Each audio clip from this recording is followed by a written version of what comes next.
¿cómo les va? Bienvenidos. Arrancamos la semana con muchísimo calor. Les quiero recordar a todos que las temperaturas van a estar altísimas durante toda la semana. Así que vamos a también hoy recordar aquellas cosas que nosotros podemos hacer para prevenir, por ejemplo, un golpe de calor, a estar expuestas tantas veces o tantas horas al sol, que realmente está muy pero muy fuerte. Siendo las 9:01, estamos en vivo. La temperatura y en este momento es de 22 grados, una décima. Esa es la sensación térmica.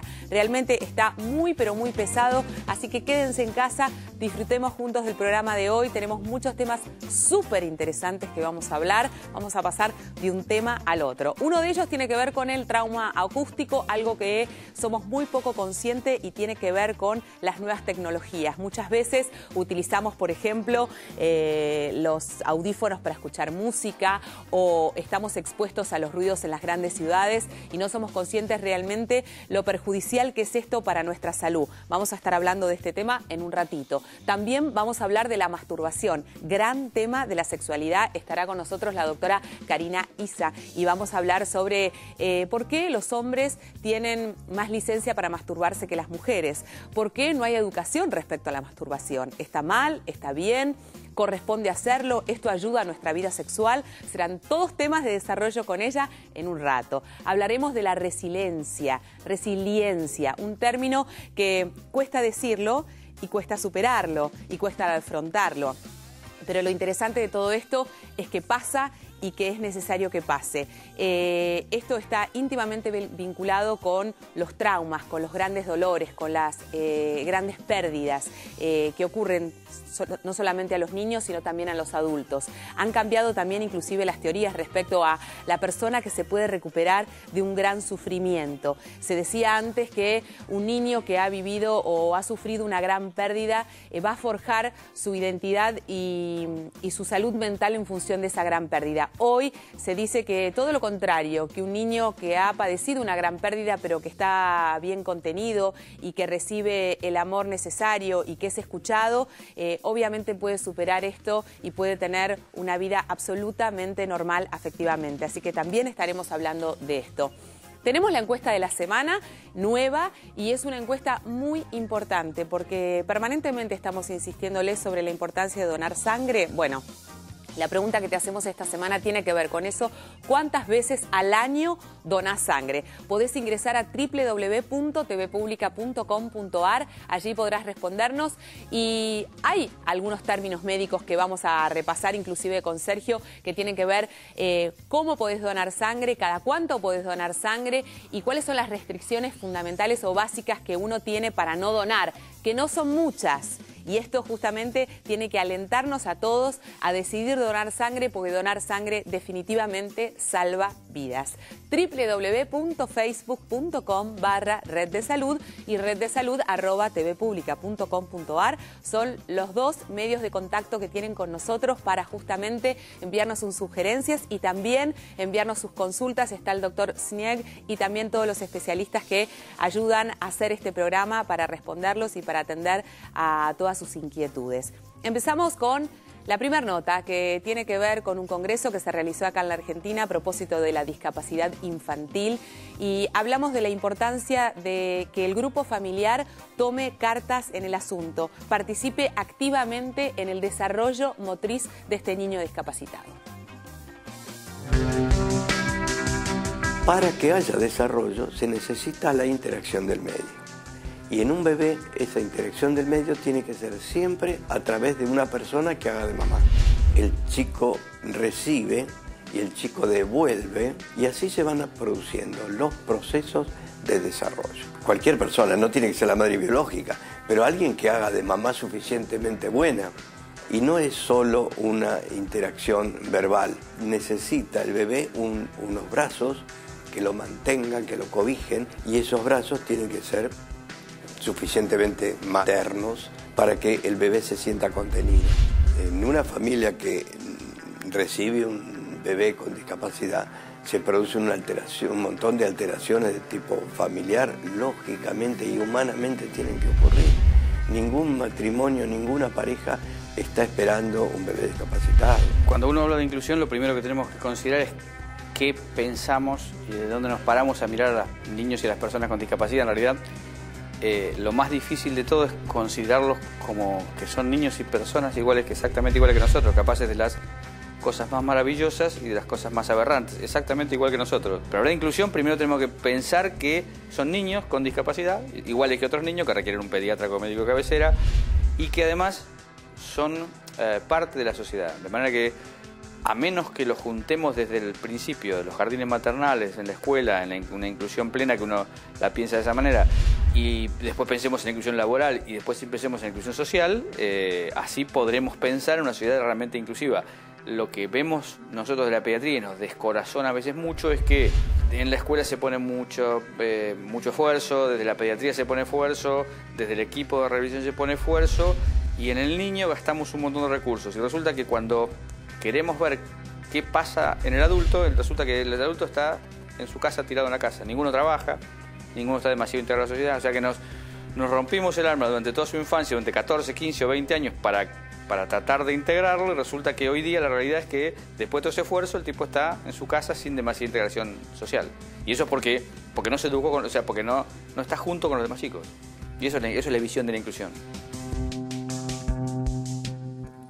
Bueno, entonces no solamente la parte afectiva, que es la contención que todo niño necesita, sea o no sea discapacitado, sino también la educación y la formación de ese niño, tenga o no tenga discapacidades. La integración va a generar un motor para que este chico tenga anhelos, tenga deseos de desarrollarse, por ejemplo, profesionalmente, y insista sobre esta cuestión y no termine, como decía recién el doctor, frente a una situación de postración en su domicilio, sin demasiados proyectos, sin deseos, y que le genera justamente una calidad de vida muy pero muy pobre. Bueno, me voy con Sergio. ¿Cómo le va? Buen día, ¿cómo estás, Dolores? Bien, ¿buen fin de semana? Bien el fin de semana. Durmió bien. mal, les quiero anunciar, ya me tema, dijo que durmió pésimo. El tema, cuando uno empieza el lunes y dice, uy, ¿cuándo llega el viernes? Ya ahí vamos mal, ¿no? Ah, o sea que no descansaste el fin de semana. No descansé, no, un fin de semana movido. Muy movido. Y bueno, no hace la tarea el doctor muy porque movido. hay que descansar el fin de semana. Hay que usar. ¿Te cortaste las uñas? ¿Te cortaste las uñas? Siempre me corto las uñas en los pies. Bueno. Siempre me corto. Y me preguntabas cómo estaba. No estoy muy contento porque estuve mirando la encuesta por ahora, cómo va la de donación de sangre, porque ya hay gente que entró a votar. Aclaremos una cosa, la encuesta de la semana es ¿cuántas veces por año donás sangre? Sí, una vez, 2 o más, solamente cuando un familiar o un amigo lo necesita, o nunca. Por ahora, de la gente que entró a votar, más de la mitad nunca dona sangre. Esperemos para el viernes poder revertir esta situación y comentar con una sonrisa los resultados de la encuesta. De todas maneras, insisto sobre esto, a nosotros no nos interesa dar buenos resultados en la medida que no existan, porque esto sería hablar sobre una falacia. Lo que nos interesa a partir de esta encuesta es que cada uno revise aquellas cosas que realiza que tienen que ver y están íntimamente relacionadas con la salud, para justamente modificar conductas, que esto sea un despertador, decir, che, ¿vos sabés que estuvieron preguntando esto? La verdad es que nunca en mi vida fui a donar sangre y me enteré que es muy importante y que la posibilidad de donar sangre, no solamente cuando un familiar lo necesita, permite salvar muchísimas vidas. ¿Por qué? Porque todos los hospitales de nuestro país sufren un déficit de sangre, todos. La realidad es que frente a determinadas emergencias, la sangre se necesita y mucha, y lamentablemente nunca estamos con los estándares que necesitarían para funcionar normalmente. Sí, y también esta encuesta me sirvió para saber que puedo donar sangre y que eso no me va a traer ningún inconveniente si yo soy una persona sana. Exactamente. Bueno, estas son cosas muy importantes. Recordá que podés ingresar a www.tvpublica.com.ar. Pero tenemos respuestas del Facebook, en realidad preguntas y consultas del Facebook, como la de Marcela Barros, que nos dice que su hija de 5 años se le empezó a mover un diente de leche, todavía no se le cayó, pero ya empezó a crecer otro diente atrás. Si lo que tiene que hacer es ir al odontólogo para que le saque este diente que se está moviendo o esperar. Generalmente, si esto ya se empezó a mover el diente, lo más probable es que pasen unas semanas, un par de meses, poquito, y ya este diente se siga aflojando, el que salió atrás va a ir a ocupar ese lugar adelante. Pero también es un buen momento como para que concurras al odontólogo. Por este o por el motivo que sea, llevar a tu hijo al odontólogo es una buena práctica. Así que las dos cosas pueden ser esperar y llevarlo al odontólogo. Vamos a responderle a la familia Coronel, que escribe muy seguido, y lo que pregunta en este caso es: ¿cómo hay que hacer para retraer el prepucio de su hijo de 6 años? Que no se retrae totalmente, y si esto hay que hacerlo, porque ya tiene 6 años. Bueno, en realidad el prepucio es una protección para el glande, que ya a los 6 años tiene que retraerse casi totalmente, y si le quedan algunas adherencias, y solamente adherencias, y esto no interfiere en la correcta salida del glande hacia afuera, tu hijo solo con su autoexploración va a ir desadheriendo estos pegotes que se generan. Podemos aclarar que el glande es la cabecita del pene, ¿no? Porque digamos, no es un término que uno maneja habitualmente. Exacto, bueno, muy bien. Y es una excelente consulta, y siempre yo le hago a Sergio que insista sobre esto, porque como mamá de 3 varones, siempre es una situación que uno nunca sabe. ¿Me meto, no me meto? ¿Insisto, no insisto? ¿Estaré incursionando en un lugar que no me corresponde? Claro. ¿Es el pediatra el que debe retraer la piel para controlar de que esté todo bien? ¿O nosotros los padres debemos insistir sobre esto cada vez que se higienizan? Cuando el chico se baña, solo tiene que retraerse el prepucio para lavar el glande con agua. Es importante la higiene correcta del glande, porque ahí se acumulan restos de orina, de esmegma, y se generan algunas suciedades que pueden llegar a ser contraproducentes. Entonces el chico solo se tiene que retraer. Ahora, si no se retrae, hay que consultar con el médico. Antes se operaba fácilmente esto, y ahora se sabe que con algunas pomaditas con corticoides solito se va abriendo, y como segunda instancia sí va a ser la cirugía si es que no se abre correctamente ya a esa edad.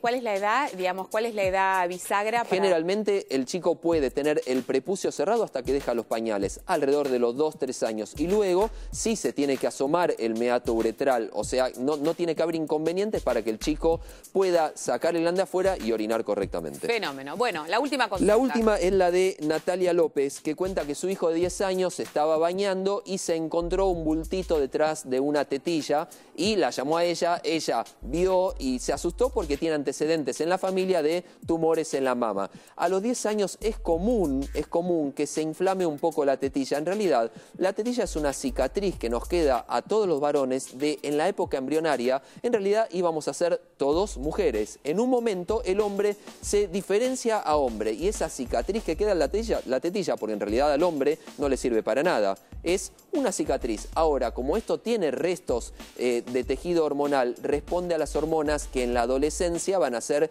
que el chico empiece su pubertad. Esto aumenta un poquito el tamaño, puede ser de un lado, puede ser del otro, puede ser bilateral, puede ser primero uno y después el otro, y generalmente retrograda. Lo que puedes hacer es consultar con el pediatra para ver que esto sea normal. Esto generalmente se acompaña de aumento del tamaño testicular, que es el primer signo que nos dice que el chico está entrando en la etapa de la pubertad. Por último, ¿hasta qué edad el niño, que ya dejó de ser niño y se transforma en adolescente, debe ir al pediatra? ¿Cuándo se produce ese cambio? Perdón que te hago esta pregunta, porque me parece que está bueno. Eso es una pregunta muy difícil de responder, porque algunos chicos quieren seguir yendo al pediatra. Hasta los 18. Tenemos chicos de 20, 21 años que me vienen a ver y se ponen ahí, se sientan al lado de todos los bebés, y vos lo ves, al grandote, todo peludo, sentado al lado de los bebés. Y claro, y cuando entra al consultorio uno tiene que sacar todos los juguetes para que no se sienta mal. Pero algunos ya saben, sí, yo sé que estoy yendo al pediatra, que hay juguetes, pero me siento muy cómodo con vos y quiero seguir yendo. Con lo cual es relativo. Claro, porque la relación médico-paciente se basa más que nada en la confianza. Y si uno genera esa empatía con el chico, es muy difícil después cuando empieza a irse. Distinto es con las mujeres. Uno con las mujeres ya no las puede revisar a cierta edad y le ofrece, mira, tengo una pediatra mujer para que si vos tenés algún tipo de pudor y yo no te puedo revisar como te tengo que revisar, vos ya elijas ir a una pediatra que puede hacer adolescencia igual que el pediatra. Lo lógico sería que más o menos entre los 18 y los 20 años el chico vaya a un clínico y deje de ir al pediatra. Exacto. Perfecto. Bueno, tenemos que hacer la primera pausa. Después estaremos hablando de un tema muy pero muy importante que tiene que ver con la resiliencia, que es esta capacidad para poder sobreponerse frente a un trauma, frente a una pérdida, frente a un gran dolor. No te lo pierdas, ya venimos.